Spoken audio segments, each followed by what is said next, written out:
नमस्कार विद्यार्थी मित्रांनो, भारतीय राज्यव्यवस्थेचा अभ्यास करत असताना काल आपण भारताची राज्यघटना आहे ती कशा प्रकारे बनली आणि त्यामध्ये कोणकोणत्या गोष्टींचा अंतर्भाव आहे त्या गोष्टींचा अभ्यास करत असताना आपण काल बघितलं होतं भारतीय जी शासन व्यवस्था आहे, भारतीय शासन व्यवस्था जी आहे किंवा जी संघराज्य व्यवस्था आहे ती 3 भागांमध्ये डिवाइड झालेली आपण बघितलं होतं। नंबर 1 होतं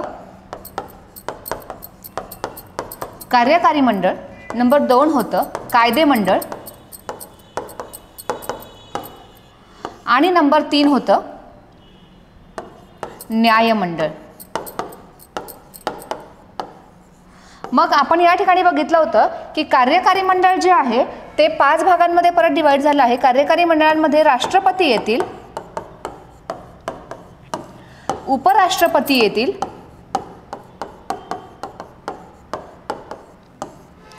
पंतप्रधान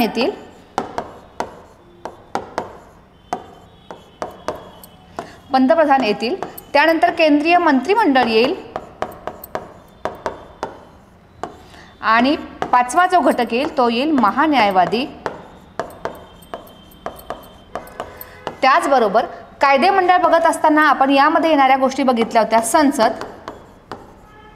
संसदेमध्ये मग येतील राष्ट्रपती,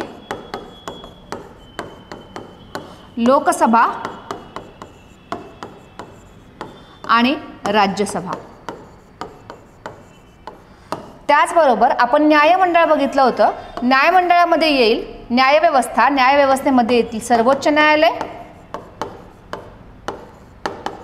आणि उच्च न्यायालय।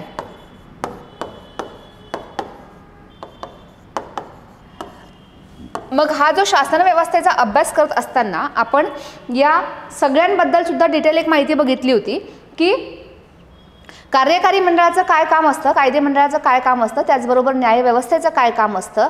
कायदे मंडळाचं काम असतं कायदे तयार करणं आणि ते कायदे पास करणं आणि ते इम्प्लिमेंट करणं, इवन ते उपयोगात आणणं, हे काम असतं कार्यकारी मंडळाचं। भारताचा एक राष्ट्रपती असावा असं आपल्या राज्यघटनेमध्ये दिलेलं आहे। त्यानंतर भारताच्या राष्ट्रपतींना सल्ला व सहाय्य देण्यासाठी मंत्रिमंडळ असावं। मंत्रिमंडळामध्ये मग पंतप्रधान येतील, त्यानंतर मंत्री परिषद येईल संपूर्ण, त्यामध्ये मग कॅबिनेट मिनिस्टर्स असतील, किचन कॅबिनेट असेल किंवा इतर सगळे जे मिनिस्टर्स आहेत त्या सगळ्या गोष्टी त्यामध्ये येतील। त्यानंतर महान्यायवादी आपण बघितलं होतं की भारताचा सर्वोच्च कायदा अधिकारी म्हणून यांना आपण ओळखत असो आणि ते भारताचे सर्वोच्च कायदा अधिकारी म्हणून काम करत असतात। त्याचबरोबर कायदे मंडळामध्ये म्हणजे संसदेमध्ये कायदे मंडळ येतं राष्ट्रपती, लोकसभा आणि राज्यसभा यांनी मिळून। लोकसभेमध्ये एक अध्यक्ष असतात, उपाध्यक्ष असतात, त्याचबरोबर बाकीचे सदस्य असतात। राज्यसभेमध्ये सुद्धा राज्यसभेचे सभापती असतात आणि राज्यसभेचे सभापती हेच भारताचे उपराष्ट्रपती, म्हणजे पर्यायी भारताचे उपराष्ट्रपती हेच राज्यसभेचे सभापती म्हणून काम करत असतात। त्यानंतर आपण न्यायव्यवस्था बघितली होती। न्यायव्यवस्थेमध्ये आपण सर्वोच्च न्यायालय, उच्च न्यायालय बघितलं होतं। त्याचबरोबर आपण राज्य मंत्रिमंडळाचा विचार करत असताना किंवा राज्यसंस्थेच्या अंतर्गत येणाऱ्या स्टेट्सचा, राज्यांचा विचार करत असताना आपण तिथली सुद्धा एक शासन व्यवस्था बघितली होती। आपल्या भारत देशात जरी दुहेरी शासन व्यवस्था आपण अंगीकारत असलो, केंद्रीय स्तरावर वेगळी, राज्य स्तरावर वेगळी, तरी सर्वोच्च अधिकार आपण केंद्र सरकारला दिलेले आहेत। त्याचबरोबर न्यायव्यवस्था आपण दोन्हींच्या कंपॅरिझनमध्ये बघत असताना बघितलं होतं की न्यायव्यवस्था मात्र दुहेरी शासन व्यवस्था जरी आपल्याकडे असली तरी न्यायव्यवस्था मात्र आपल्याकडे एकात्मिक आहे। मग कनिष्ठ न्यायालय, उच्च न्यायालय आणि सर्वोच्च न्यायालय अशा प्रकारांमध्ये ती डिवाइड होते। आता ही झाली आपल्या राज्यघटनेची एक प्रस्तावना आपण काल बघितली होती। आज आपल्याला बघायची आहे राज्यघटना। आपण बघितली राज्यघटना कशी तयार झाली, ठीक आहे, तिथपर्यंत आपण आलो। राज्यघटनेमध्ये नेमकं काय आहे या गोष्टी आपण बघितल्या। आता राज्यघटना नेमकी तयार कशी झाली, किती सदस्य यामध्ये होते, राज्यघटनेची काही वैशिष्ट्य आहेत का, राज्यघटना तयार करण्यासाठी किती दिवस लागले, किती खर्च आला, कुठल्या समिती त्यामध्ये होत्या, या सगळ्या गोष्टींचा अंतर्भाव होतो राज्यघटनेची जी निर्मिती होते त्यामध्ये। आणि आपण त्याच टॉपिककडे आज वळतोय, राज्यघटना निर्मिती। ओके, घटना निर्मिती।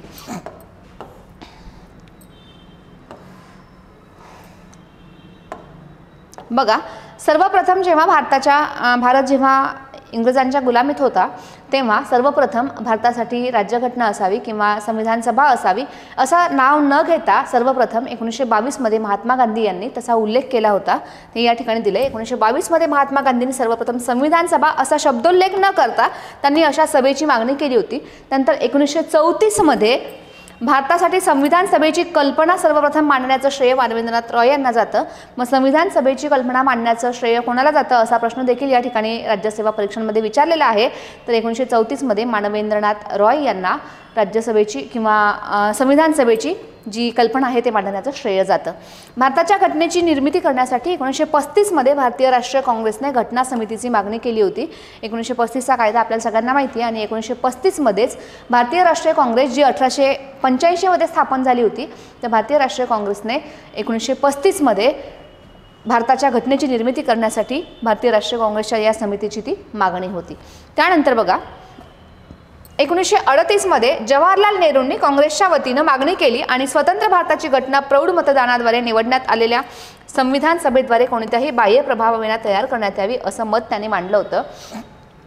संविधान सभेचे जे प्रतिनिधी होते ते वेगवेगळ्या प्रांतांमधून होते आणि ते प्रौढ मतदानाद्वारे वेगवेगळ्या प्रांतांमधून निवडून आलेले होते आणि हीच कल्पना किंवा हाच युक्तिवाद मांडला होता पंडित नेहरू यांनी की वेगवेगळ्या प्रांतांमधून प्रौढ मतदानाद्वारे निवडून आलेल्या सभेच्या माध्यमातून आणि त्या लोकांच्या माध्यमातून फक्त घटना निर्मिती व्हावी, कुठल्याही बाह्य प्रभावाविना म्हणजे कुठल्याही बाह्य शक्तींचा त्यावर प्रभाव असता कामा नये. त्यानंतर 1940च्या लॉर्ड लिनलिथगो यांच्या ऑगस्ट ऑफरद्वारे ब्रिटिश सरकारने पहिल्यांदा भारताची घटना मुख्यतः भारतीयांनी करावी हे तत्व मान्य केलं. आतापर्यंत भारतीयांच्या व्यापारामध्ये आणि पर्यायामध्ये व्यापारामध्ये करता करता राज्यामध्ये ढवळाढवळ करणारी ब्रिटिश सत्ता मात्र आता कधी 1940 मध्ये लॉर्ड लिनलिथगोच्या ऑगस्ट ऑफरच्या नंतर ती म्हणते आहे आता की येस, भारतीयांची घटना भारतीयांनीच बनवावी आणि असं त्यांनी त्या ठिकाणी मान्य केलं 1940 मध्ये. शेवटी मे 1946 मध्ये जाहीर करण्यात आलेल्या कॅबिनेट मिशन प्लॅनद्वारे संविधान सभेच्या निर्मितीची तरतूद करण्यात आली आणि मग आपण अशा प्रकारे आपल्या घटनेकडे वाटचाल करायला सुरुवात केली. आपण घटना निर्मिती बघतोय, मग त्या आधीचा इतिहास सुद्धा आपल्याला बघणं क्रमप्राप्त आहे.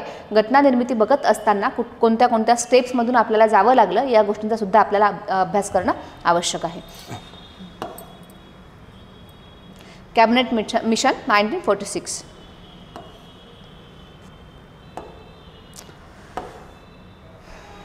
कॅबिनेट मिशनद्वारे नोव्हेंबर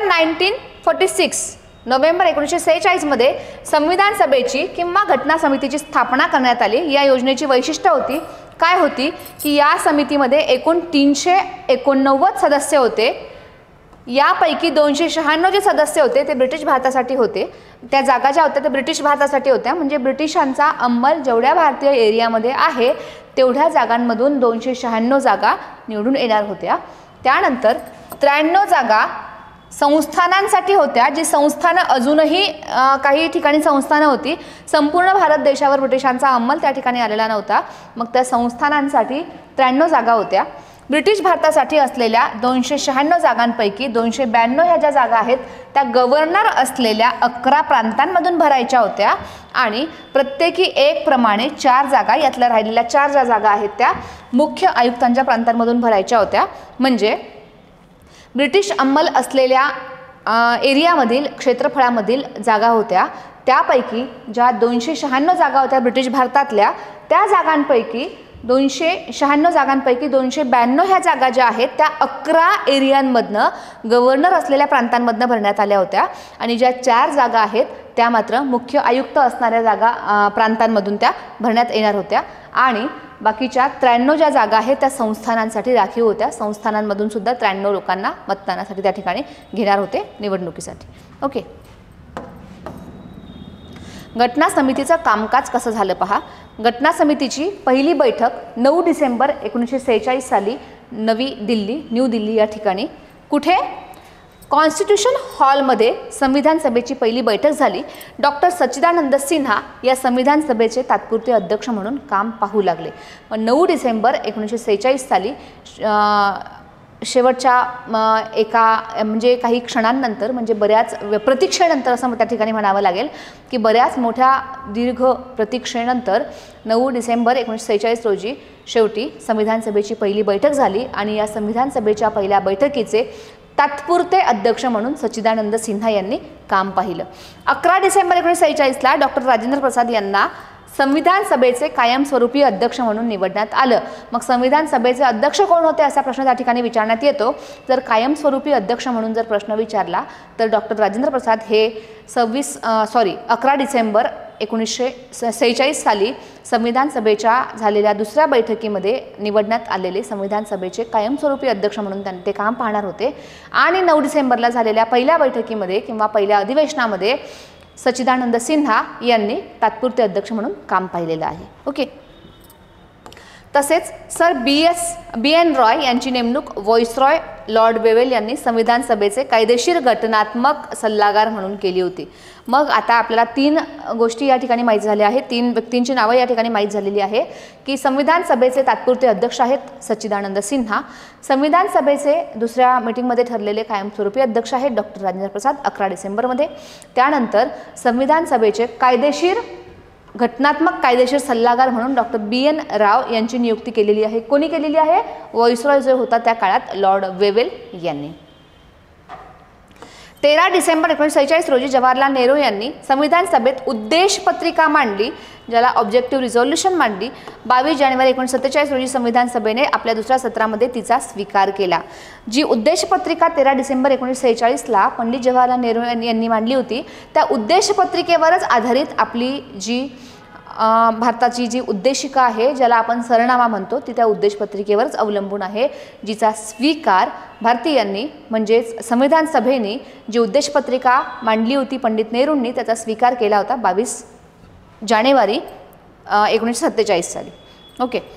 25 जानेवारी 1947 रोजी SC मुखर्जी यांनी संविधान सभेचे उपाध्यक्ष म्हणून त्यांची निवड करण्यात आली. आता 4 व्यक्ती या ठिकाणी आपल्याला मुख्य मिळालेले आहेत. पहिले म्हणजे संविधान सभेचे तात्पुरते अध्यक्ष सच्चिदानंद सिन्हा, दुसरे म्हणजे संविधान सभेचे कायमस्वरूपी अध्यक्ष डॉक्टर राजेंद्र प्रसाद, तिसरे म्हणजे घटना समितीचे कायदेशीर सल्लागार BN राव आणि चौथे म्हणजे घटना समितीचे उपाध्यक्ष म्हणून SC मुखर्जी यांचं नाव आपल्याला आता माहिती झालेलं आहे. ओके. जेव्हा आपण घटना समितीचा किंवा राज्यव्यवस्थेचा राज्यघटनेचा अभ्यास करत असतो तेव्हा घटना निर्मितीच्या प्रोसेसपासून, घटनेच्या प्रस्तावनेपासून ते शेवटच्या कलमांपर्यंत, शेवटच्या आर्टिकलपर्यंत आपल्याला अभ्यास करणं आवश्यक असतं.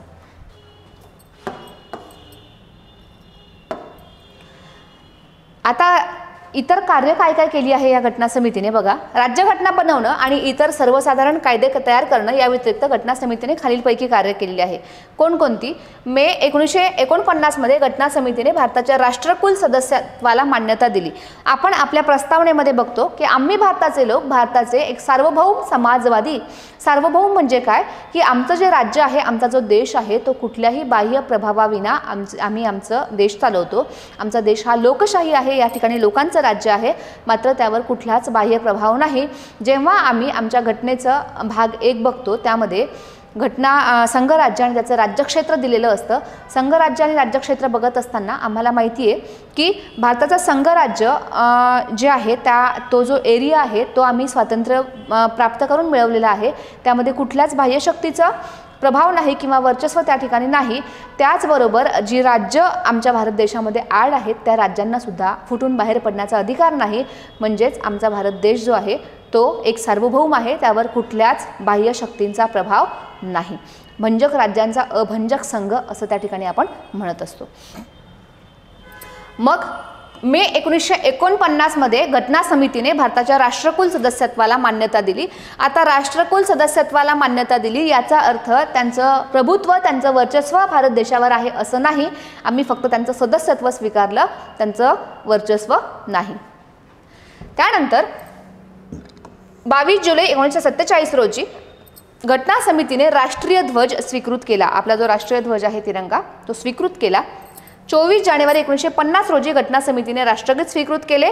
याच दिवशी 24 जानेवारी 1950ला घटना समितीने राष्ट्रगान सुद्धा स्वीकृत केलं. आणि याच दिवशी, ज्या दिवसाला घटना समितीचं शेवटची बैठक असं सुद्धा म्हणतात, शेवटचं अधिवेशन असं सुद्धा म्हणतात, तर याच दिवशी आपण घटना समितीने डॉक्टर राजेंद्र प्रसाद यांना राज्यघटनेने कलम 52 मध्ये दिल्याप्रमाणे भारताचा एक राष्ट्रपती असावा असं म्हटल्याप्रमाणे आपण आपल्या भारताचे म्हणजेच एका सार्वभौम राज्यघटनेचे पहिले राष्ट्रपती निवडले डॉक्टर राजेंद्र प्रसाद यांच्या रूपाने.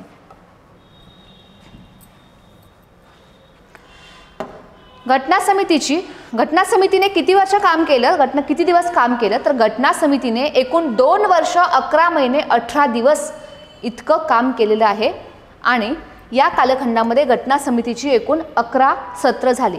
आता बैठक होणं वेगळं, अधिवेशन होणं वेगळं. सत्र म्हणजे अधिवेशन, ठीक आहे. बैठका प्रत्येक वेळेस काही कामानिमित्त बैठक होऊ शकते, कामकाज चालू शकतं. कामकाज किती दिवस चाललं, तर 2 वर्ष 11 महिने 18 दिवस. पण त्यामध्ये मग काही कामकाज, त्यावर प्रस्ताव मांडणं, त्यावर संमती देणं, या सगळ्या गोष्टींसाठी मग अधिवेशन भरायचं. तर अशी किती अधिवेशनं झाली, म्हणजे किती सत्र झाली, तर 11 सत्र त्या ठिकाणी एकूण झालेली आहेत. घटनाकारांनी सुमारे 60 देशांच्या राज्यघटनांचा अभ्यास त्या ठिकाणी केलेला आहे आपली राज्यघटना निर्मिती करत असताना आणि घटनेच्या मसुद्यावर 114 दिवस विचार विनिमय सुद्धा केलेला आहे. घटना निर्मितीसाठी एकूण 64 लाख रुपये एवढा खर्च आलेला आहे. त्यानंतर 24 जानेवारी 1950 रोजी घटना समितीचे अखेरचे सत्र झाले. जे मी तुम्हाला मगाशी सांगितलं की जी 11 सत्र झाली एकूण घटना समितीची, त्यामधलं शेवटचं आणि अखेरचं सत्र जे झालं ते 24 जानेवारी 1950ला. त्याच दिवशी आम्ही आमचं राष्ट्रगान स्वीकृत केलं, त्या दिवशी आम्ही आमचं राष्ट्रगीत स्वीकृत केलं. त्याचबरोबर 24 जानेवारी 1950ला आम्ही आमच्या भारताचे पहिले राष्ट्रपती म्हणून डॉक्टर राजेंद्र प्रसाद यांना नियुक्त केलं.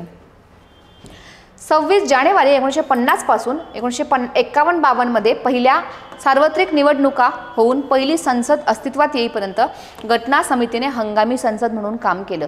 आता राज्यघटना बनलेली आहे, राज्यघटनेमध्ये तरतुदी केलेल्या आहेत. राज्यघटनेमध्ये सांगितलंय राष्ट्रपती असावे, राष्ट्रपतींना सल्ला आणि सहाय्य देण्यासाठी मंत्रिमंडळ असावं. पण ते मंत्रिमंडळ निवडून यायला वेळ होता. 51-52 सालच्या निवडणुका होत होत्या. पण आम्ही घटना जी आमची अंमलात आणली होती ती 26 नोव्हेंबर 1949लाच आम्ही स्वीकृत केली आणि 26 जानेवारी 1950ला ती अंमलात आणली.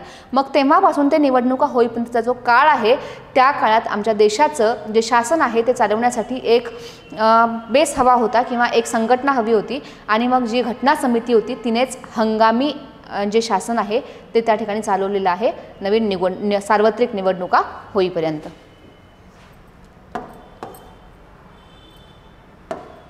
घटनेची स्वीकृती. डॉक्टर आंबेडकरांनी 4 नोव्हेंबर 1948 रोजी घटनेचा मसुदा संविधान सभेमध्ये मांडला. डॉक्टर बाबासाहेब आंबेडकर हे घटनेच्या मसुदा समितीचे अध्यक्ष होते. संविधान सभेच्या 7व्या ते 10व्या सत्रामध्ये मसुद्याचं प्रथम आणि द्वितीय वाचन पूर्ण करण्यात आलं होतं. 11व्या सत्रामध्ये म्हणजे ह्या शेवटच्या सत्रामध्ये 17 नोव्हेंबर 1949 रोजी हे सत्र म्हणजे काय, अधिवेशन. अधिवेशन काही काळाचं असतं, एकाच दिवसाचं नसतं. ओके, एका दिवसाची बैठक असते. अधिवेशन चालतं, सत्र चालतं, तर ते काही काळासाठी चालतं. ते 2 दिवस 4 दिवस 8 दिवस 10 दिवस 2 महिने इतकं सुद्धा चालू शकतं. सो मी तुम्हाला 11वं सत्र सांगितलं होतं. 24 जानेवारी 1949 रोजी 1950 रोजी आम्ही राजेंद्र प्रसाद यांना राष्ट्रपती केलं किंवा ज्या गोष्टी काही स्वीकारल्या ते शेवटचं सत्र होतं. तर तो शेवटचा दिवस होता मग बैठकीचा किंवा त्या सत्राचा, त्या अधिवेशनाचा. ओके, सो या 11व्या सत्राच्या दरम्यान म्हटलेलं आहे, म्हणजे ते सत्र जेव्हा सुरू होतं त्याच्यामध्येच 17 नोव्हेंबर 1949 रोजी मसुद्याचे तृतीय वाचन सुरू झालं होतं. 9 दिवसांच्या चर्चेनंतर 26 नोव्हेंबर 1949 रोजी आम्ही घटना स्वीकृत केली. जेव्हा आम्ही आमच्या घटनेच्या उद्देशपत्रिकेमध्ये म्हणतो की आज दिनांक 26 नोव्हेंबर 1949 रोजी याद्वारे आम्ही हे संविधान अंगीकृत आणि अधिनियमित करून स्वतःप्रत अर्पण करीत आहोत. कधी? 26 नोव्हेंबर 1949ला. ओके, 26 नोव्हेंबर 1949 रोजी स्वीकृत करण्यात आलेल्या मूळ घटनेमध्ये एक प्रास्ताविका, 22 भाग, 395 कलम आणि 8 अनुसूचींचा समावेश होता. 24 जानेवारी 1950 रोजी उपस्थित असलेल्या 284 सदस्यांनी घटनेवर सह्या केल्या होत्या. आता घटना समितीच्या काही मुख्य समित्या होत्या. ठीक आहे, कोणकोणत्या? संघराज्य अधिकार समिती, पंडित जवाहरलाल नेहरू हे त्याचे अध्यक्ष होते. संघराज्य राज्यघटना समिती, यामध्ये सुद्धा पंडित जवाहरलाल नेहरू हे अध्यक्ष होते. प्रांतिक राज्यघटना समिती, सरदार वल्लभभाई पटेल हे या समितीचे अध्यक्ष होते. त्यानंतर घटनेचा जो मसुदा तयार करण्यासाठी लागणारा सर्वात जास्त वेळ आणि घटनेचा मसुदा तयार करण्यासाठी लागणारे कष्ट या सगळ्यांवर अवलंबून असणारी समिती म्हणजे मसुदा समिती, जिचे अध्यक्ष होते डॉक्टर बाबासाहेब आंबेडकर. मूलभूत हक्क, अल्पसंख्याक, आदिवासी आणि वगळलेली क्षेत्र यावरील सल्लागार समिती हिचे अध्यक्ष होते सरदार वल्लभभाई पटेल आणि काही पुढील याच्या उपसमित्या सुद्धा होत्या, ज्यांच्या मूलभूत अधिकार समिती उपसमिती होती, JB कृपलानी त्याचे अध्यक्ष होते. अल्पसंख्याक उपसमिती HC मुखर्जी त्याचे अध्यक्ष होते. पूर्वोत्तर सरहद्द आदिवासी व आसाम वगळलेली व अंशतः वगळलेली क्षेत्र उपसमिती गोपीनाथ बारडोली हे त्याचे अध्यक्ष होते. नंतर वगळलेली व अंशतः वगळलेली क्षेत्र आसाम व्यतिरिक्त उपसमिती AV ठक्कर हे त्याचे अध्यक्ष होते. आणि वायव्य सरहद्द आदिवासी क्षेत्र उपसमिती नावाची सुद्धा एक समिती त्या ठिकाणी होती. आता घटना समितीच्या समित्या 5 बघितल्या होत्या आपण, मध्ये ज्या बघितल्या त्या उपसमित्या बघितल्या. 6वी आहे कामकाज प्रक्रिया नियम समिती, डॉक्टर राजेंद्र प्रसाद त्याचे अध्यक्ष होते. संस्थाने समिती, संस्थानांबरोबर वाटाघाटी करण्यासाठी समिती होती, ज्याचे अध्यक्ष होते जवाहरलाल नेहरू. आणि सुकाणू समिती म्हणून एक समिती होती, ज्याचे अध्यक्ष होते डॉक्टर राजेंद्र प्रसाद. घटना समितीची अधिवेशन झाली, एकूण 11 अधिवेशनं झाली, एकूण 11 सत्र झाली. आणि त्या 11 सत्रांच्या दरम्यान विविध विषयांवर चर्चा झाली. ती 11 सत्र कधी कधी झाली, कोणकोणत्या तारखांमध्ये झाली, या तारखा या ठिकाणी आपण नमूद केलेल्या आहेत बघा विद्यार्थी मित्रांनो. पहिलं अधिवेशन जे आहे घटना समितीचं ते झालेलं आहे 9 ते 23 डिसेंबर 1946 साली. दुसरं अधिवेशन जे आहे ते झालं होतं 20 जानेवारी ते 25 जानेवारी 1947 ला. तिसरं अधिवेशन आहे 28 एप्रिल ते 2 मे 1947. चौथं अधिवेशन आहे 14 ते 31 जुलै 1947. 5वं अधिवेशन आहे 14 ते 30 ऑगस्ट 1947. 6वं अधिवेशन आहे 27 जानेवारी 1948 ला. 7वं अधिवेशन आहे 4 नोव्हेंबर 1948 ते 8 जानेवारी 1949. 8वं अधिवेशन आहे 16 मे ते 16 जून 1949. 9वं अधिवेशन आहे 30 जुलै ते 18 सप्टेंबर 1949. 10वं अधिवेशन आहे 6 ते 17 ऑक्टोबर 1949. आणि 11वं अधिवेशन आहे 14 ते 26 नोव्हेंबर 1949. 26 नोव्हेंबरला आपण आपल्या घटनेची अंमलबजावणी केली. अंमलबजावणी म्हटल्यापेक्षा आपण ती स्वीकारली आणि 26 जानेवारी 1949ला आपण ती अंमलात आणली.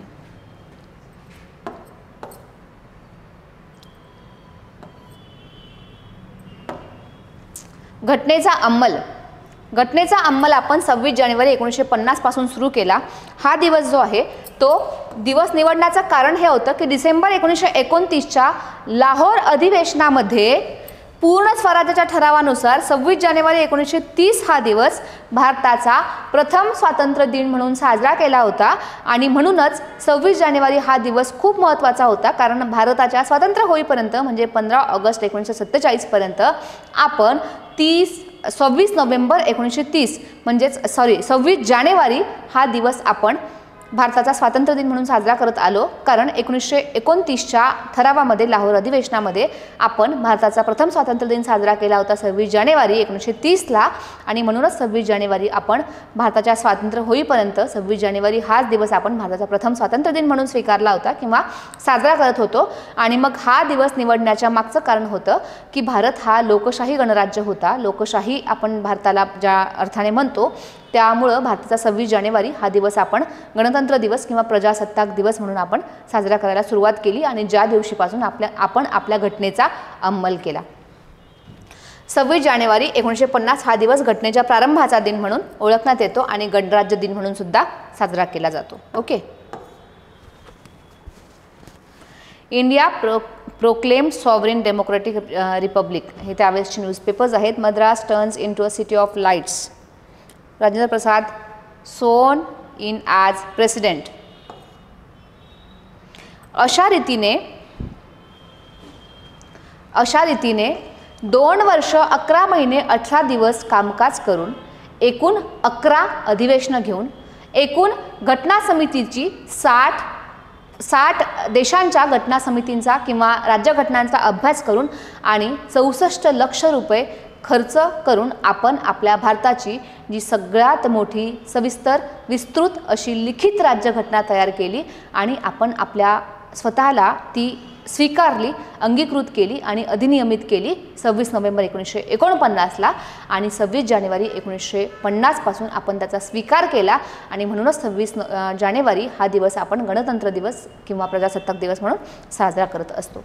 अशा रीतीने 64 लक्ष रुपये खर्च करून 2 वर्ष 11 महिने 18 दिवसांच्या कालावधीत घटना तयार झाली. या कालावधीमध्ये घटनेची एकूण 11 सत्र झाली.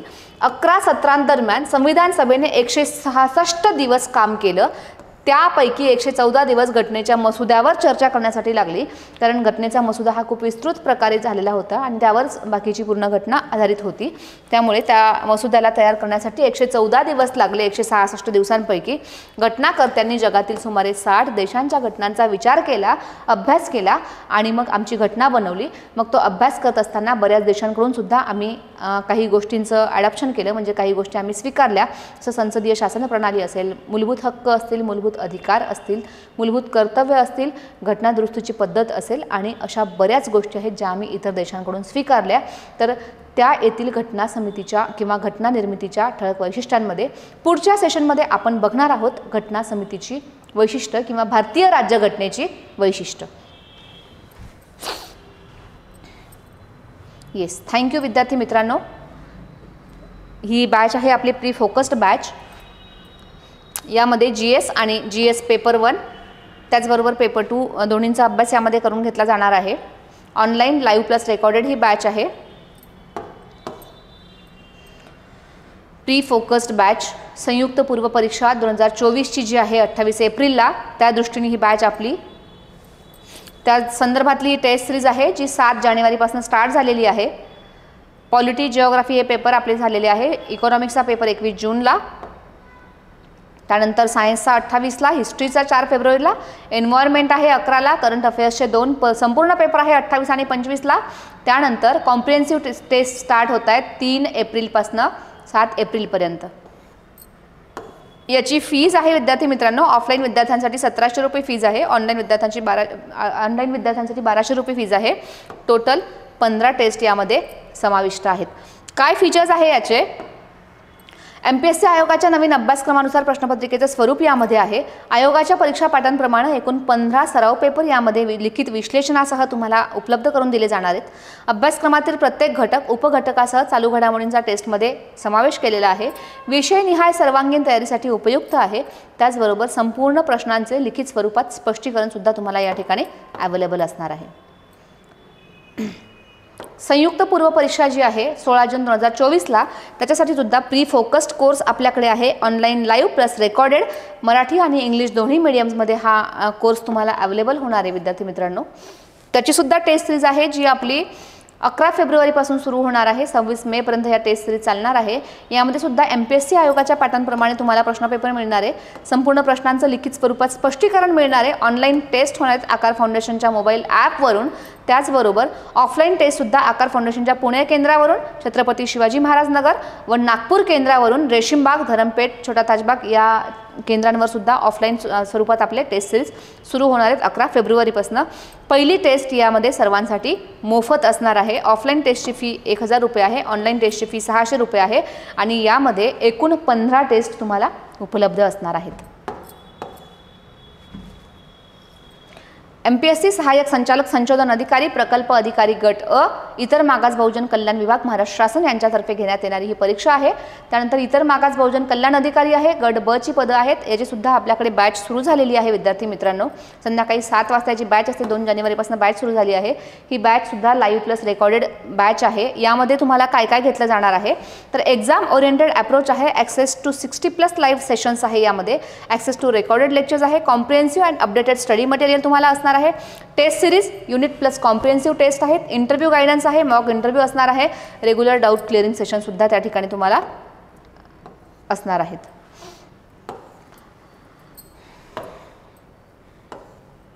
येस, आणि तुम्हाला या बॅचेस संदर्भात तर अधिक माहिती मिळवायची असेल, अधिक माहिती पाहिजे असेल, तुम्हाला क्लासेस संदर्भात जर अधिक विचारणा करायची असेल, टेस्ट सिरीज संदर्भात जर अधिक माहिती हवी असेल तर तुम्ही या ठिकाणी जे मोबाईल नंबर्स दिलेले आहेत या नंबर्सवर तुम्ही कॉल करून अधिक माहिती घेऊ शकता.